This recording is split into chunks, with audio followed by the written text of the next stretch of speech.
You know, me, ma'am, when is punctuations? Oh God, they're just 10 rules, Baba. Why are you making it such a fuss about it? Okay, cross text. Yes, cross text is nothing but those two paired questions. That's it. We are left with two questions. Okay, why is only Anish interacting? Baki sab what? Like what? Audience or what? Applause. No, come on. You need to be proactive. 30 of you guys, like Chitra, Anvita, yeah. So be proactive, Viraj and everyone. Mitra, right? Pardhu. So your proactiveness, smart work. Man, you're not going to score like that, okay? Proactiveness actually is a booster for you because you guys in a very neutral environment. Maybe someone is surrounding, someone walking around you, you're just munching something. Never do that, huh? When you're learning, you should never do that. I have great stories with that also, but never do this because it's online, okay? This 1 hour is very pretty crucial. I would love to go further. Today's it's all about standard convention concepts. Okay, from this entire week, like which whenever we are meeting, we are only working on the grammar parts.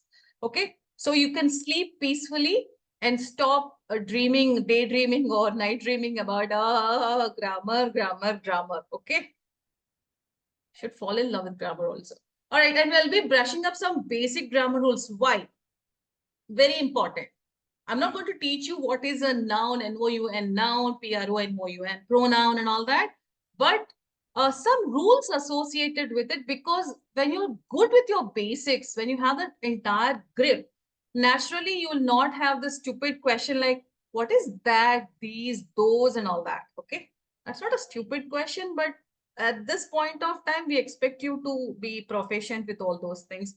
But still, I'll do a brush up, which is mandatory. Okay, I cannot assume everybody are familiar with grammar rules or the basics. Okay, my quick. So basically, the English rules or grammar rules, especially in the writing part, will help you. Will work on two categories. Okay, you're tested on these two categories. One is its usage. Under the usage questions, we are primarily working on the grammar. That is your entire parts of speech based questions, right? Within that, we have punctuations, which are called boundaries. Okay. And yeah, this is how to base. This is actually writing skills. Actually, SAT tests your editing skills. How great editor are you? How is your proofreading skills?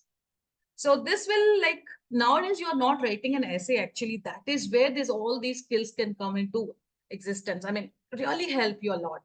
These tools are pretty important when you're writing essays.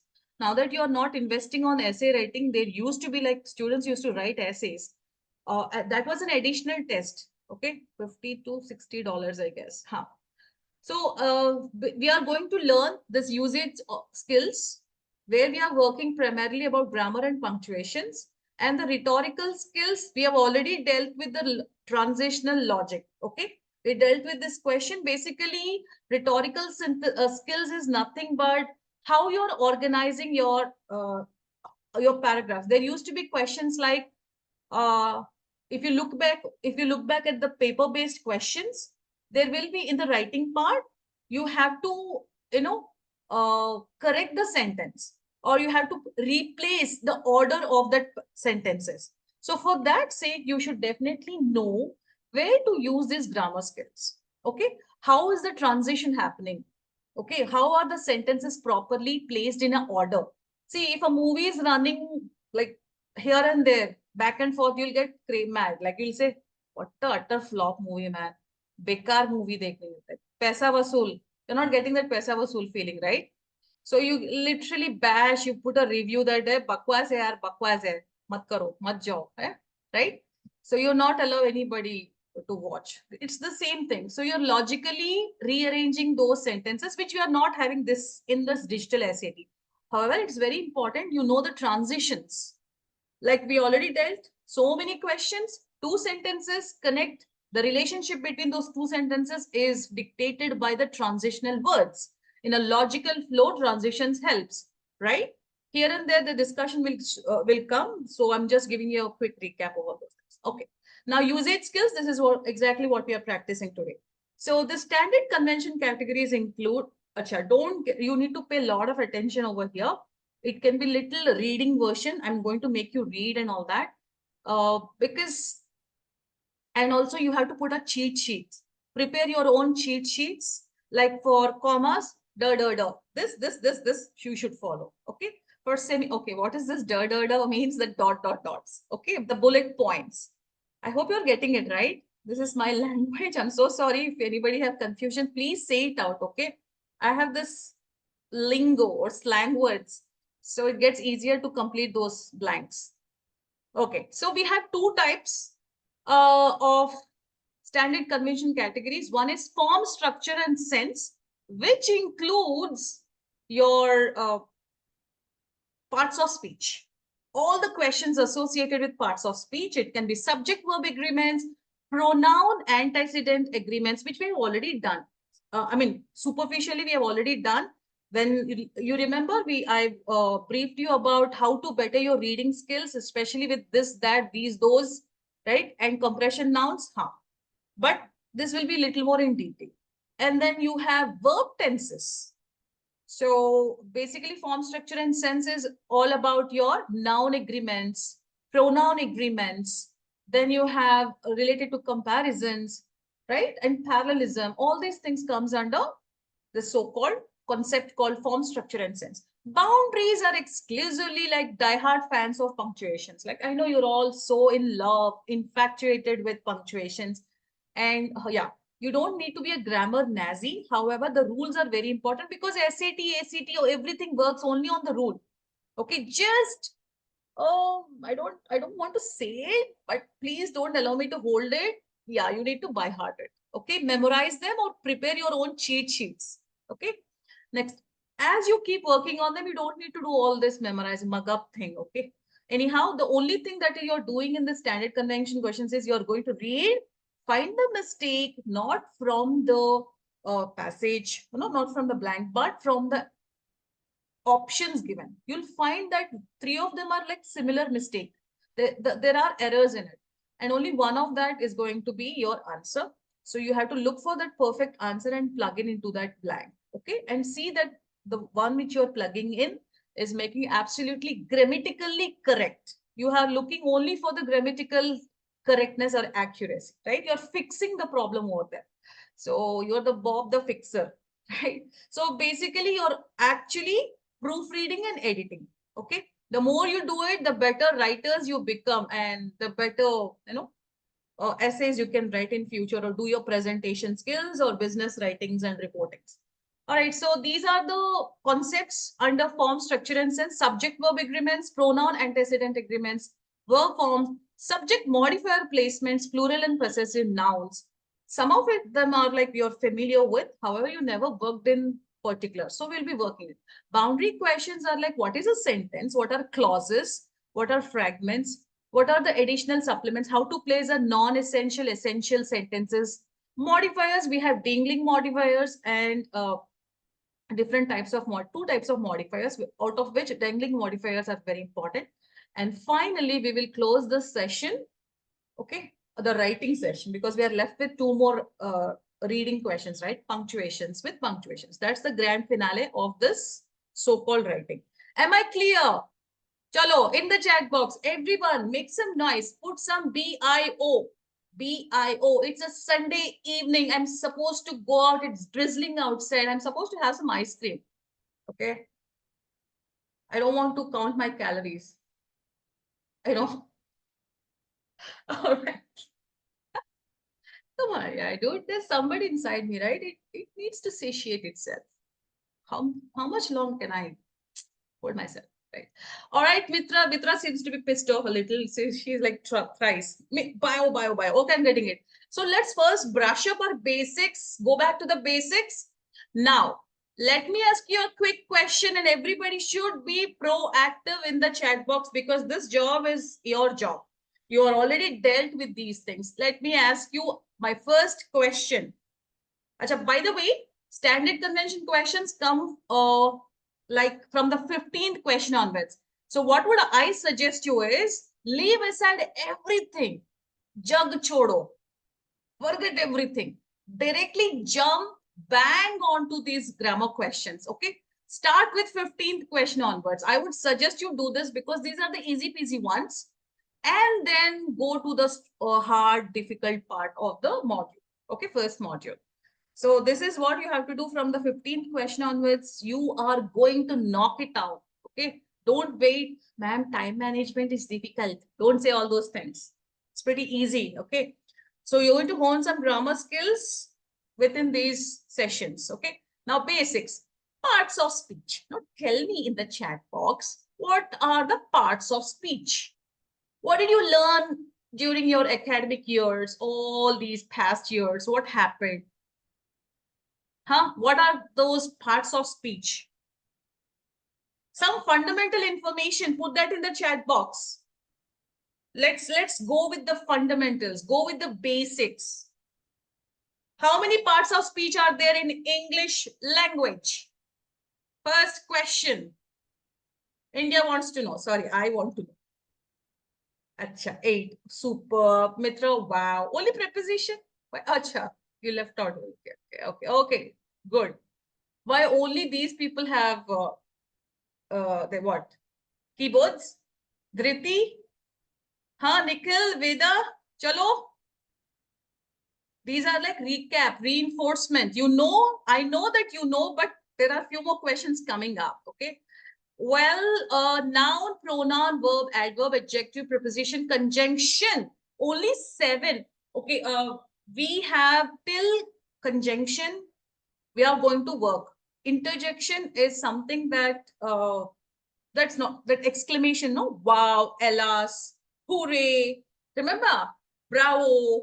We don't need that. That's never tested in SAT. Clear? Rest, everything are like back and front tested so much that you feel like you're literally cohabitating with this parts of speech kind of. Okay. All right. So Vishnu, that's good. Yeah, that's an exclamation. So are you surprised of something? Did I say something? Okay, now let's check with what's the first parts of speech? Noun. Okay, so what do this noun do? Nouns are, so I'm going to give you all the basics about nouns. No, not just that way. This is absolutely for the SAT purpose. Okay, so these are basically people, place, things, or any or ideas. Anything apart from this? Do you know anything apart from this? Do you know? Yes. Do you know? Sorry. I usually have good voice. How? But suddenly now. Come on, guys. Anything else you know about nouns? Am I audible? Yes. Okay. Right. Is my voice reaching a minute later? Yup. Okay. Yup is not my answer. Anything else you know about nouns? It's not yup. Like I want you to say what you know about nouns. Smarter. Sure.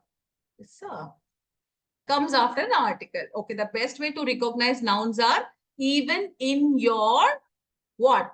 In your test. If some of you, okay, that's fine. If you do not know something, that's fine. Now that you're learning it, that's absolutely. So every time you find a noun, it always comes with an article. They are called a and the's. Okay, the, depending upon the consonants and vowel sounds, syllables, you will be using the or the, right? So nouns are words that are people, place, things, or ideas. What more can I come up with for the SAT purpose? Examples. There are some common nouns. So common nouns, bole to girl, city, bridge, university, company, some of the common nouns. And we have proper nouns, specific places. What? I lost something here. Okay. Good, Chaitra. That's correct. Perfect. So it always the name of the person, place, or a thing.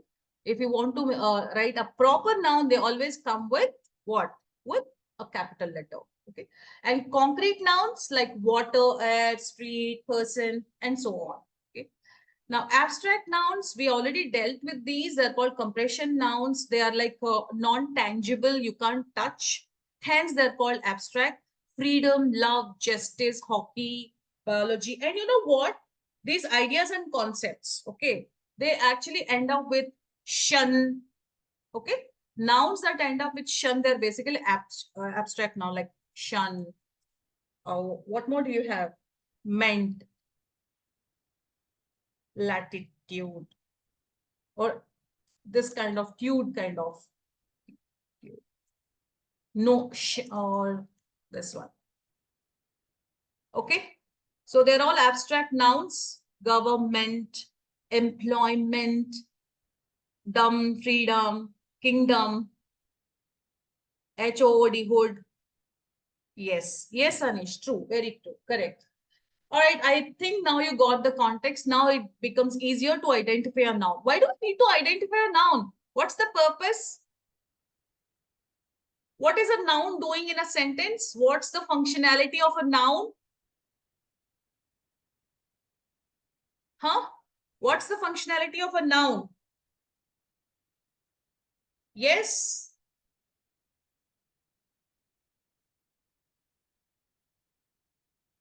What do they do? What are nouns' job? Yes, they specify. Actually, they act like a subject, right? Nouns act like a subject. Without a subject, who is doing it? What is it doing it? Who are those? The who part is never answered. So subject, the doer, the action.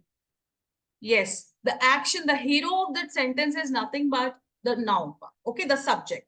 I hope I'm clear now. So very basic, absolutely basic, but it should be like this. So, now there's something called appositives. In nouns, we have appositives.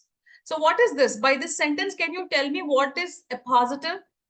I'm going to brief you in detail, but just from your end, if I say my friend Mary, I have put that in a bold font, is an exceptional human being. What exactly is the name doing over here? Even appositives are nouns, name of something or somebody. So do you have any idea what appositives do? They're basically non-essentials actually. Good, Anish. The noun is non-essential. Yes. See, even if I remove this, I'll discuss this later in the next slides. But just for your understanding, appositives are nouns under the criteria, under the category of nouns, we have appositives. Basically, like they sit like that. Okay. They disturb, they create ambiguity of who is my subject. Basically, you might think Mary is an exceptional human being. Yes, she is. But we are talking about someone's friend. My friend is an exceptional human being. Okay. This additional information about Mary, or why do we need, I know, but my friend is Mary. Why do I need to bring in? It's more like a redundancy, repetition, right? So that's what appositives do, and nouns are appositives. Okay. Now coming to direct object. Nouns also act like direct objects. For example, what are objects, by the way? You have a subject in a sentence. We are familiar with the sentence structure, right? We have a subject. And subject, as I told you, is always a noun or a pronoun, right? And there's a verb. Now, what happens? The one who is receiving the action is known as a yes on what the action is on or taken on, right? So that's your object. So sometimes the action is directly taken to the object, and that's called direct object. Okay. So a direct object is a noun that receives the action of a transitive verb. More on these here. Okay, fine. So I gave an example. I got a perfect score on the SAT. So why score is your noun? Okay, I got a perfect score. Score because it is acting on something, right? And what about the indirect object? So we are using who is the object. So whoever is acting upon it indirectly. Okay. You made some brownies, but why do we need this Kim? He's indirectly taking the action, right? So that's called indirect object. Okay. By the way, these are not tested. Okay. These are only for the information, and very important, because when you're trying to look out, when you want to go a little more deeper into the sentence formation and the sentences and its elements, you should know what is a direct object, what is an indirect object, okay, what's the pronoun and all these things. You're never tested on these things, but basics are required. Okay. Now, object of a preposition. What exactly is this? So all prepositional phrases consist of at least a preposition. So what are prepositions? What are prepositions? Yes. What are prepositions? Prepositions are at, on, the location or the direction. Yes. Where that so-called noun is placed. Is it on, at, in, beneath, behind, beside, above, along, underneath, okay, over, and so on. So object of a preposition means a phrase. Prepositional phrase always comes with a preposition. At the beginning of that so-called phrase is always with a preposition. For example, the most common preposition you find in these phrases are for. The minute you see for, it becomes a preposition. Okay. So the noun that comes after a preposition is called the object of the preposition. I got a perfect score on the SAT. So this is object of preposition. We're going little more basic. Okay, that's it. Now, okay, forming the plurals of the noun. Now, this is somewhere most of the students make mistake. It's a very basic aspect. You know that most noun forms the plurals by adding S. Cat, singular, S is cats. Donkey, S, donkeys. And there's a way of understanding again. If you add es for s, h, the words that end up with s, h, z, sh or ch, you add es. You're familiar with this, right? Fox is foxes, buzz is buzzes, brunch is brunches, right? All the es, leaves, leaf, leaves. Okay. Now, oh, that's for your F words. Okay. So a general understanding about how we change plural to singular to plurals by the spelling, change in the spelling. This is purely with the last syllable. Okay. If the word is ending, if the last two letters of a noun are consonants, what are consonants? What are consonants? What are vowels and consonants? A, E, I, O, U are vowel sounds, the sound, okay? And remaining all are the consonants. So if any word, two letters of of a noun, last two letters of a noun are ending with consonants, followed by Y, then you will drop the Y and add IES. So like this, ponies and ponies, fly, flies, fire, fires, and all, okay? So I hope you are getting me.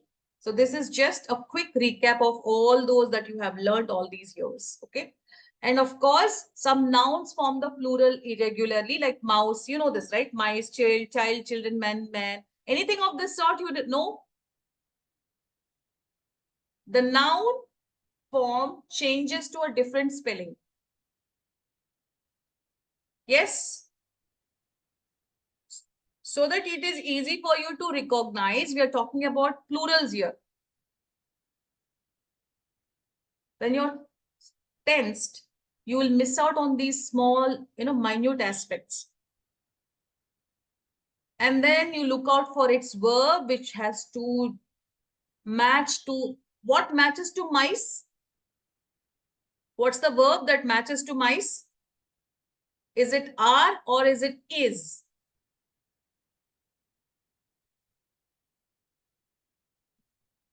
Good. I think you're getting me. Are. Good. So that these things, now you won't get this straightforward questions like this, like single liners. You get entire passage, right? 150 words passage. So within that, you have multiple subjects. So you have to first identify the subject all the time, believe the subject. Okay. So for this, you have to read. When you're reading, you have to identify, circle the subject, primary subject. And anything that comes in between becomes the substitutes. Okay, that can be misleading you or a trap. So once you know mice is your main subject, you have to look for the corresponding verb forms. Okay. So as your examples with deer and deer, this will never change. They are always in the plural form, even though it is singular. I mean, it is both the forms are same: deer, fish, and sheep. Okay. So and here's one note, important note, which sometimes is tested. Never form the plural by adding S. Yes, for apostrophes. Okay. This should only be used for showing possession. I know, I think you're familiar with apostrophes, right? For possessive pronouns, nouns, it is hers. For there, you can write HERS. That means the book belongs to that so-called person. Okay, ownership. Right. Now, forming the possessives of nouns as we just understood about apostrophes.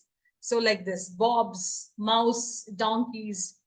And always we form possessives with plural nouns with apostrophes. Okay. Now, what about with plural nouns? This is with singulars. What about possessive with plural nouns? The apostrophe, if you look at this, here, it goes over here. Okay. So you can identify these things in your text. Then based on this, your verb, corresponding verb should be identified from the paragraph. Okay. And yeah, we already have this in plurals. So it cannot be this. Then it is incorrect. Children's means children's hospital. Whose hospital is it? It belongs to the children. Okay. So just be mindful with the apostrophes. They can also be traps.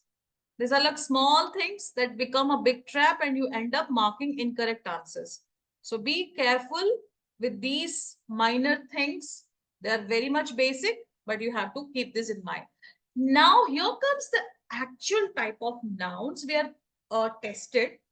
Not like, is it a gerund or what? You're tested on overall rules of the grammar aspect. Okay.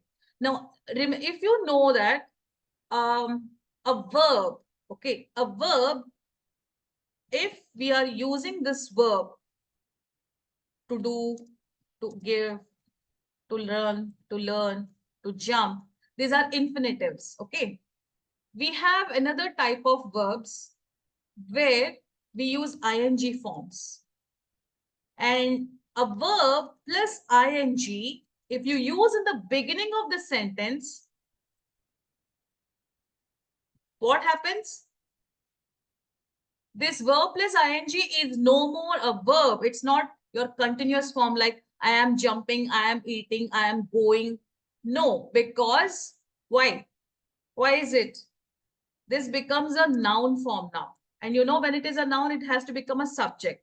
So when you're beginning a sentence with verb plus ing forms, then it becomes it is replacing your what? Verb forms into noun forms. And they are called, these are very special type of nouns. You should look out for these things when you're trying to pair up. Okay. For parallelism, you're tested. For comparisons, you're tested on these things. There's a sequence in it and you have to maintain the same sequence. Let's say in the option, there are two verbs. Okay. And you have gerunds, which are, what are they? Verb plus ing. Then you have to look out for this. When three options are talking about a pure verb form, only one is talking about ing that, and if you're looking at subject, let's say thinking, uh, analyzing,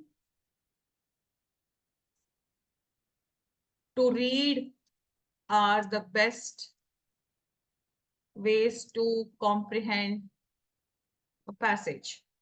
There is some error in this. So you should look for the options that should match to these gerunds.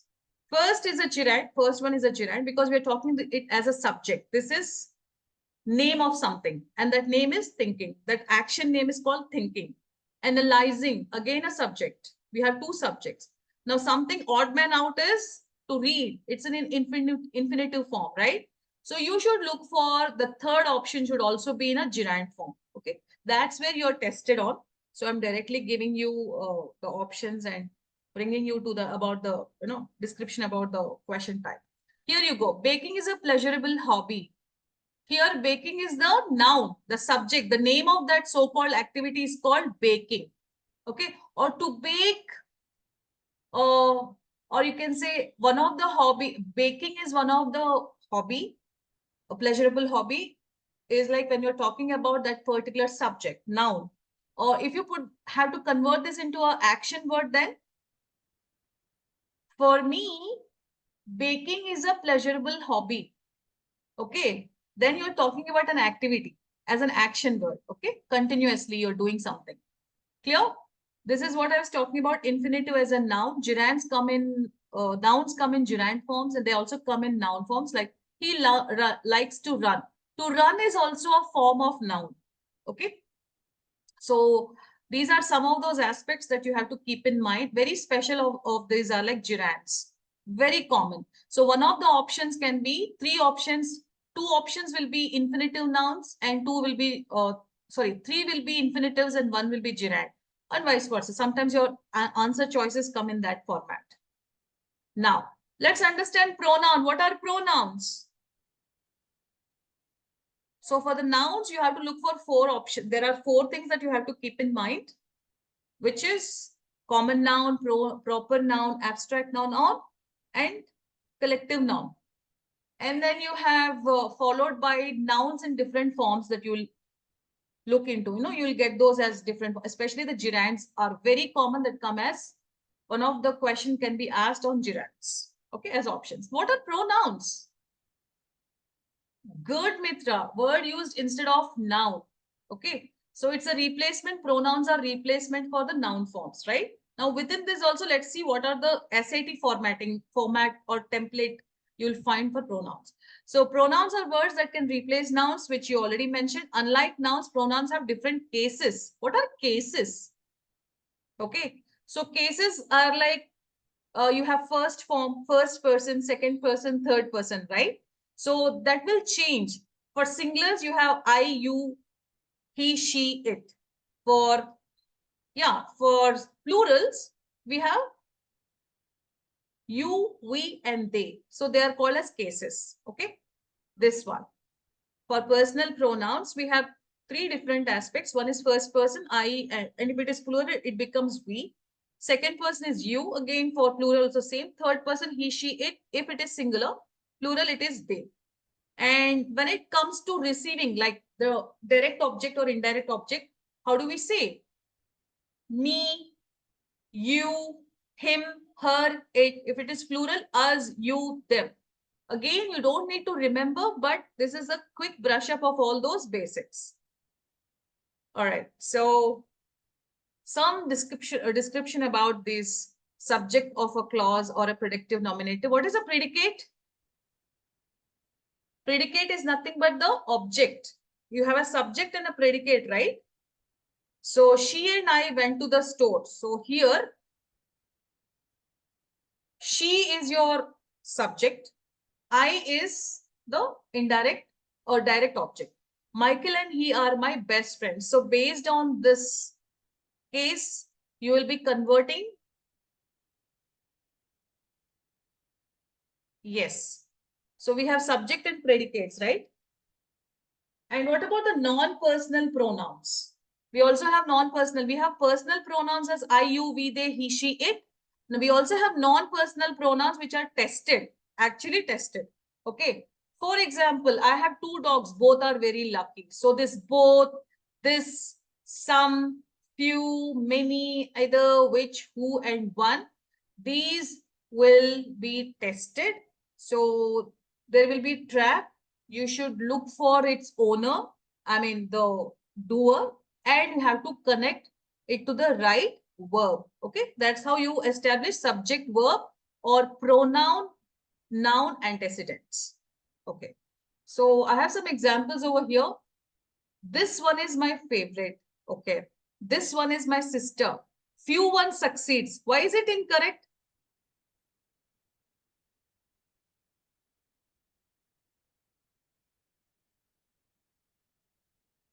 We are talking about many people here, right? How can we say this few one? So for pronoun, one is always singular. Okay. So you cannot match it with this non-personal pronoun. Clear? That's incorrect. So one always comes with singular verbs. How do we form the possessives of pronouns? Like If it is singular, the book is mine. It is yours. It is his, hers, its. If it is plural, it is ours, yours, theirs. Okay. So this is how we form the possessives of pronouns. Okay. Now some rules are there which you have to follow for the SAT purpose. These are like quick understanding, and I will be briefing them in detail for the next slides also. So always make sure a pronoun has a clear antecedent. What does it mean? Antecedent means its subject. Okay. So if we say you always have to relate to its subject. What the antecedent is the noun that the pronoun is replacing. If there is no, if there is not an obvious antecedent for the pronoun, either in the same sentence or sentence very nearby, it is considered as an error. So what you have to look for is the immediate, like the subject that you're talking about, immediately if a pronoun follows, then it's a correct sentence. Let's say after a sentence, you're not able to find its subject, then immediately a pronoun starts. You're finding an error over here. So you should able to relate to what this pronoun is talking about. Who is it related to? Okay. For example, Mary and Eileen both like strawberries, but she likes them more. Now tell me, why is this incorrect? Do you have any clarity who this so-called she? Is it Mary or is it Eileen? Out of both those two ladies, who do you think likes strawberries? Who do you think likes the strawberries more? There is no clarity, right? Some ambiguity. Then this is a clear cut, error. This is what you have to find out in the sentence corrections. Okay. And sometimes the, the noun, the subject will be in the first paragraph and the new sentence starts. Still, you should able to connect those subject to the pronouns. Okay. For example, here, John Wells, an award-winning journalist who covered conflicts in the Middle East for 2 decades, founded Seeds of Peace in 1993. Chalo, we are talking about John, so-called person. He's an award-winning journalist. He chose the campsite because it's beautiful natural setting far from places of conflict. It remains unaffiliated with any nation. Who are we talking about here? It. Is there any clarity? As a reader, do you have any clarity? What is this it doing over here? Have you noticed? I lost my mind. As a reader, I lost my mind. Huh? What is he talking about? What is this it referring to? Is it referring to conflict? Or is it related to the so-called beautiful natural setting? So I'm not sure what exactly is happening over here. That is why we have to immediately look out for its subject. So we are actually looking, see the campsite, no, they're talking about the campsite actually. So your subject is actually here. You can, no, he choose the campsite, remove all this. He choose the campsite. It remains unaffiliated with any nation. So this so-called campsite he's trying to describe. Okay. So pretty unclear. So this clarity you have to find out by finding the right subject to the pronouns. Am I clear? This will take a little longer to discuss in detail, but we'll save it for the next sessions. Okay. We have a specific concept for pronoun antecedents. So we'll work on that. Next, rule number 2 with the pronouns is pronouns should always be consistent. For example, if you're using second person pronouns in a sentence, you should use them all the way through the sentence. So you should identify this. Is there any changes in the second person pronouns? Let's say they have started using the second person. What are second person pronouns? First is I. Second person is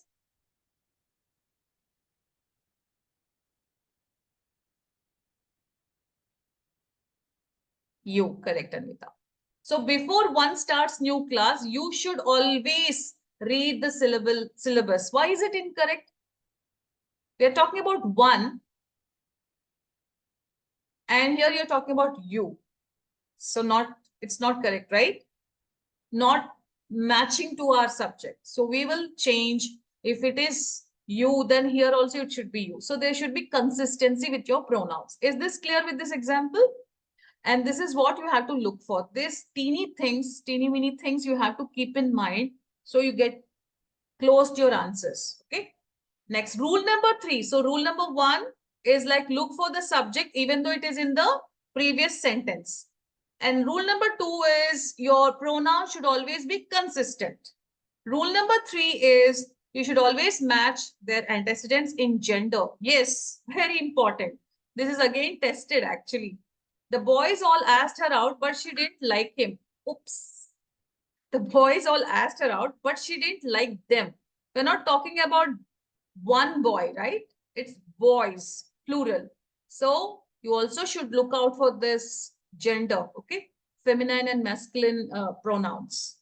Again, you should also check for the numbers. Are they, we are talking about boys, hence they would be them. And also, yes, we're talking about multiple, right? So match that according to the nouns. The pronoun should also match to the number and also to the masculine or feminine genders. Next, here's one more. One of the children painted this portrait. Okay, one. Art is a great talent for theirs. How can I say theirs? We're talking about one over here. So here we can, give a twerk over here. You can change.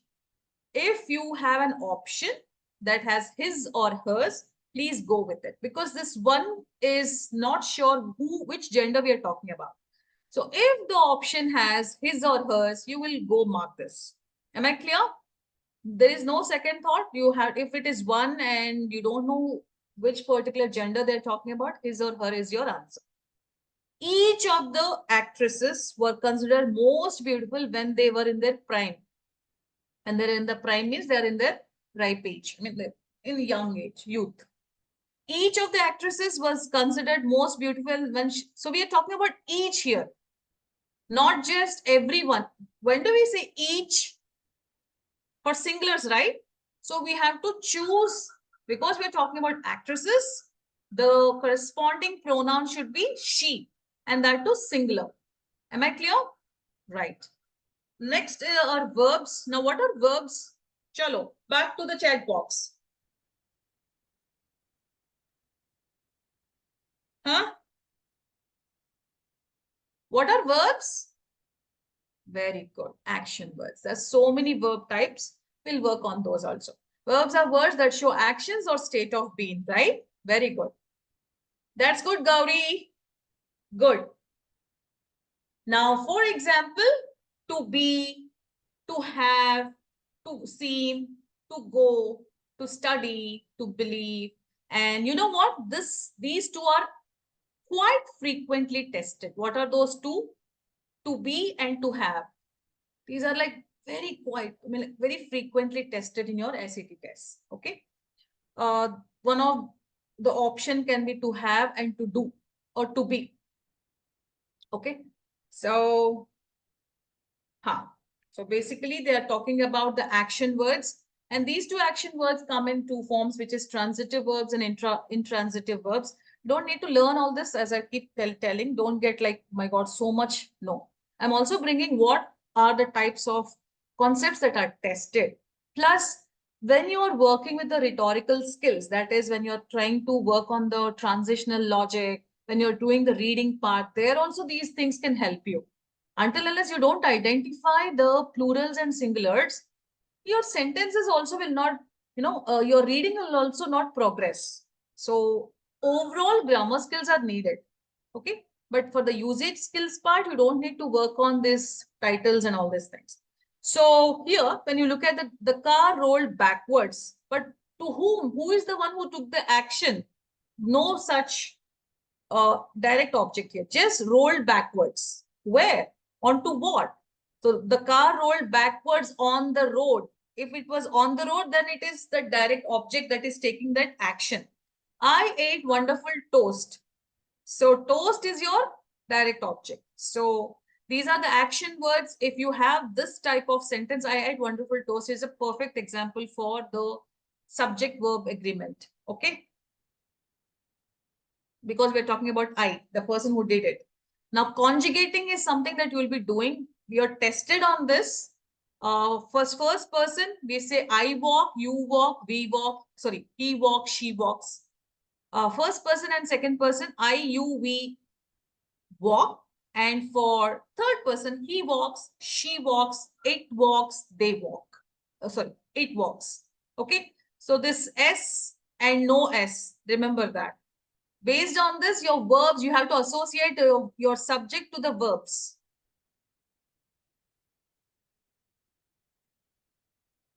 Yes, yes, Anvita. Third person singular, you have walks. If it is plural, you have the same verb, plural verb. Okay, very simple for subject verb agreement. You don't need to think a lot. Just look at the options. If you find the subject is singular, you have to associate with the singular pronoun. If you're looking at the verb, then you have to associate with singular verb. That's it. Your job is only to maintain that agreement. Okay. But there are so many challenges. Traps are also there because sometimes your verb and subject, the Laila Majnu, will not be at the same place. Okay. They're being separated. That's the dastur of the world. Nobody likes Laila Majnu together because they make a lot of noise. Okay. I mean, they create lots of nuisance. People do not like that nonsense. They want everything to be in a systematic manner. So they will try to separate them. Okay. The subject is the Laila, verb is that so-called Majnu guy. Right? Okay. I'm just making it easier for you just to make you understand. Oh, Mitra, please. Now I can't teach that. Okay, that would be for, let's save it for maybe after 5 years, you can come and ask me who are Laila Majnu. My job is to teach you. Sad. Okay, wrong example. Okay, so subject and verbs are placed, apart. Like maybe the subject is in the first paragraph and the so-called verb, associated verb, is somewhere else. So you have to always associate with the so-called subject. Okay. So when it is singular nouns, look for the singular pronouns as the subject of a clause. Or if it is a singular noun, you have to look for the singular verb. Vice versa with the plural noun. If the plural, you find a plural noun, you have to look, if you're working on the pronoun agreements, then looking at that options, you'll easily find that, oh, this is pronoun agreement type of question, or this is subject verb agreement type of question, or verb tense agreement type of question. Okay. Right. So we have examples over here. Now, I won't read this. I want somebody to unmute and, to do this readout. And yes, who would that be? Himakesh, you around? Himakesh, come on, wake up. Everybody be alert. I'll be asking you to read out. Reading out happens like it helps you to register as you speak louder. Your brain picks up those waves of sound and that registers in your mind forever. Okay, come on. Himakesh is tick tick 1, tick tick 2, tick tick 3, gone. Chalo, I'll go with someone else. Very bad, huh? Not attentive at all. Nikhil, unmute. These are basics, okay? Be proactive. Somehow you have to push yourself. We're not doing questions today, but yeah, you're already learning something. Nikhil, why do I see number count reducing when I say read out? Pranav Preetam. Chalo, Pranav Preetam. Mitra, let's hold because, I heard. Pranav? Yes, ma'am. Acha, good. Can you read out the error sentence for me, for us?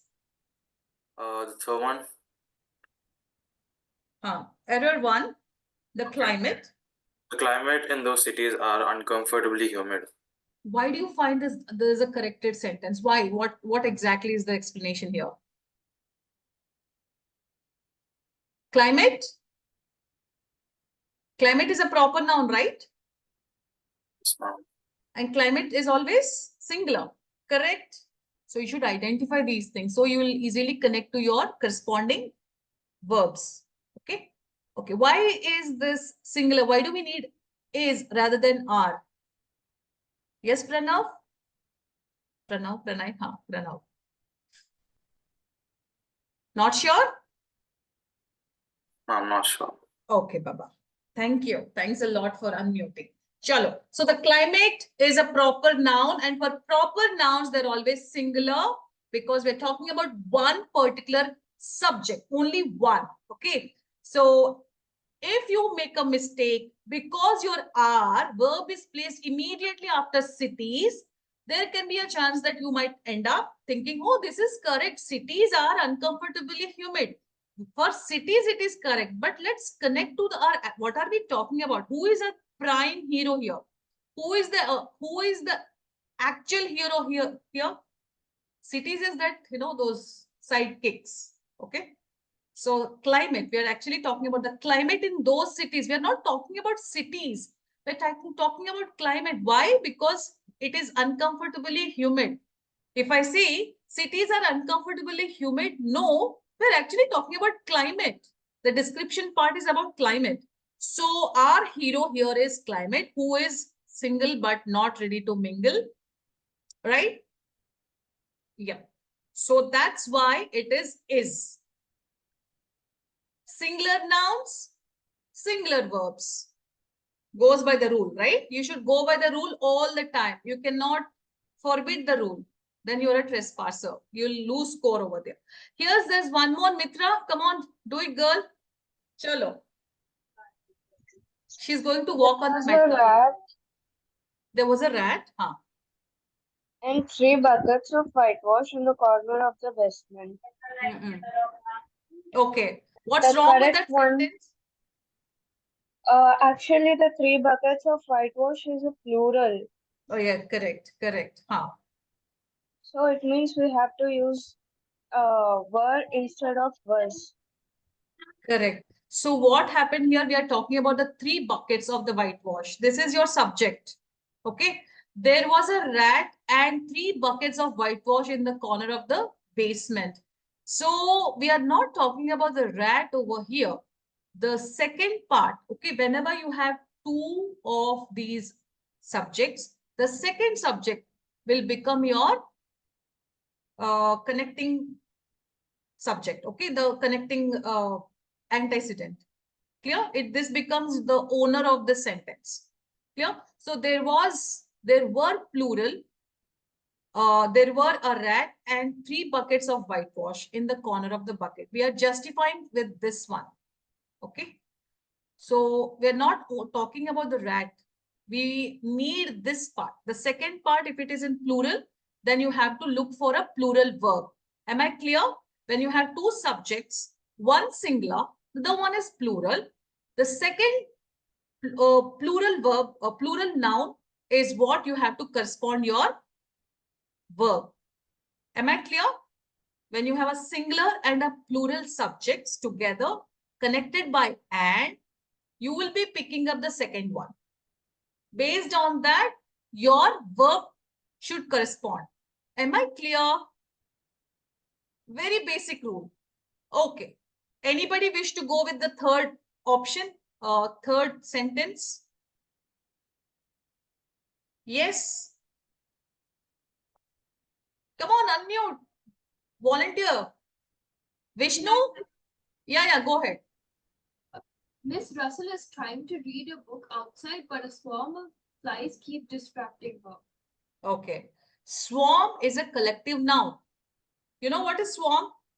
Yes, it's like a large group of Yes, hives, any or wasp. insect. Yeah, wasp or any bees. Okay. So there are like hundreds of them. They form like a big globe, like, when they fly, they're like complete group. The group is also one. Team is also collective noun. Okay. There are list of collective nouns. Please go through that. Jury is singular. Okay. Jury is is a gathering or a collection of some heads together. Okay, board of directors.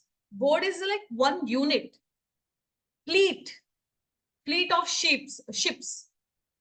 Okay, so collective nouns are considered as singular. You should know what are collective nouns. Clear? So very important. If you are not familiar with swamp means it's a collective noun, then you might make a mistake. So please remember there are collective nouns which are considered singular. And for singular nouns, you should correspond to singular verbs or singular pronouns. Hence, it is keeps. Sun rises. We don't say sunrise. Sunrise in the east.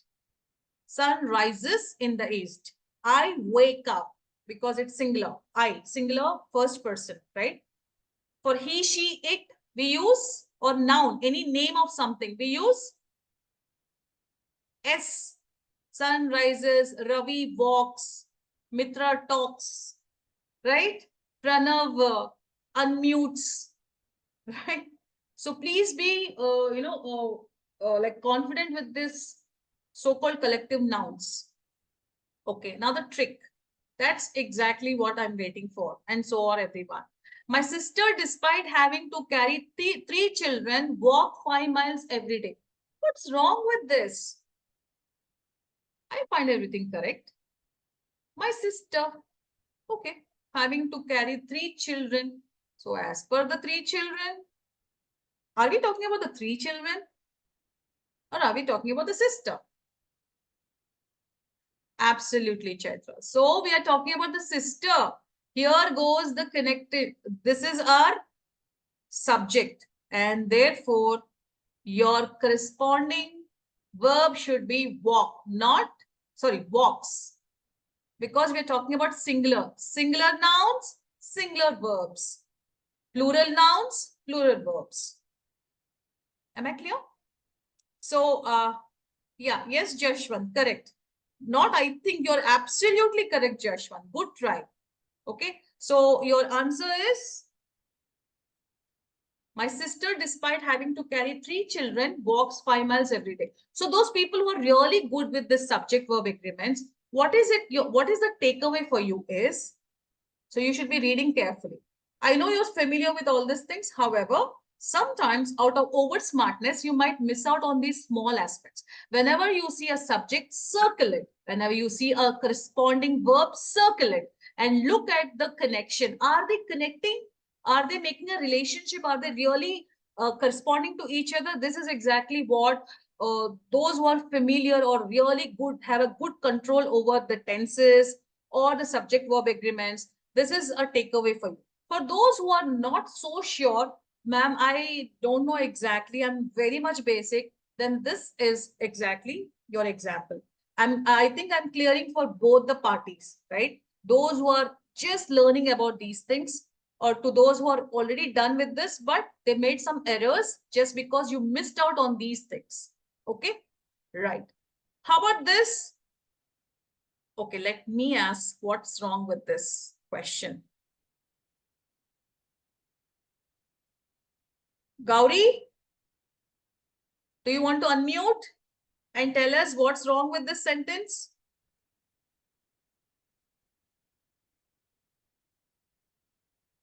Yes, Anish, correct. Why? Why is it like? Oh, you're outside, Gauri? That's fine. Okay. I appreciate that you're still in the class. Right. So what did I tell you?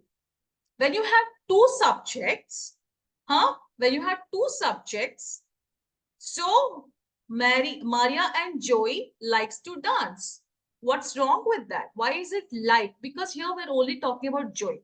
Okay. The second subject should be considered for your verb corresponding verb. Clear? So even though we are talking about two people, it cannot be likes. It is Joey or Joey, so whoever it is like to dance. Okay. Now with tenses also, you have to be careful with the tenses. So with the tenses, if it is in present tense and if it is happening now, okay, the action is happening now, you use present tense, right? Correct?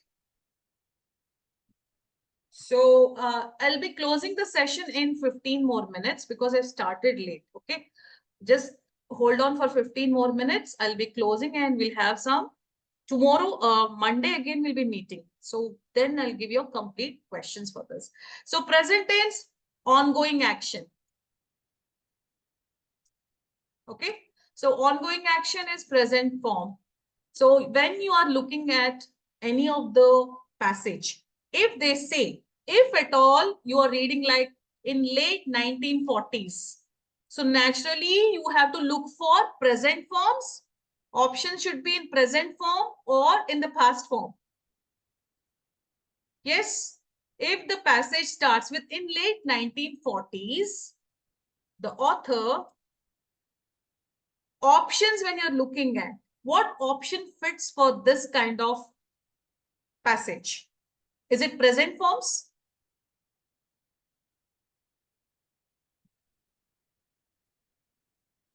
Yes.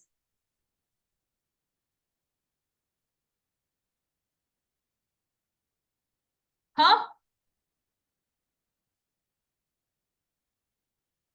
When I say late 1940s means it should be past form, right? You should look for the options that is giving you was, were, or you can look for had. Clear? So present form usually starts with for any facts. If you're reading in the passage some facts, some scientific facts, like fat melts at, or the proteins usually melt at. The scientific thesis or scientific facts usually come in simple presence. Okay, like sun rises, it's a universal truth, right?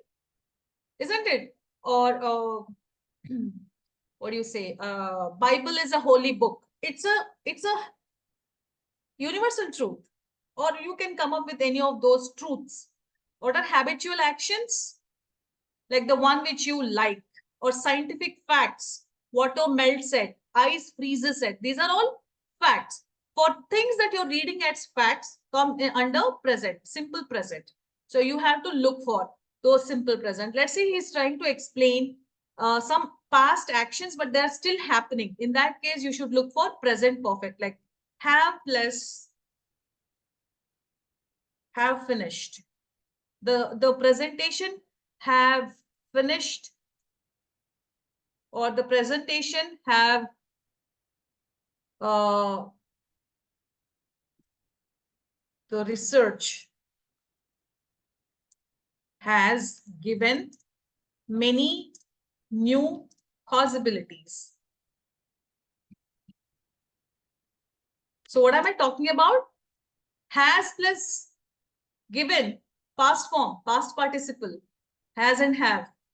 Has is present tense, have is present tense, given is third form. When you find these things, you usually find all these present forms in facts, okay, in the science passages. Am I clear? If the action is over, then you will find all in ED forms, past forms, okay? Or during 1947, during those days, then you'll have had been, past perfect. That means it happened, but during that time. When is during means what? In the past, but something is ongoing. In the past, but action is ongoing in the past. Then you use past perfect. So remember, anything that talks about a science, facts, or something that is true, scientific facts, universal information, or habitual things, they come in present perfects or present tense, simple presents. If it is about the late 1940s or in the past, since whenever you find these words, then it is past forms. Okay. So look for those options that will directly give you a hint that basing on the passage given. Clear? All right. So I shall close the session now, since I started the session late, but we are working on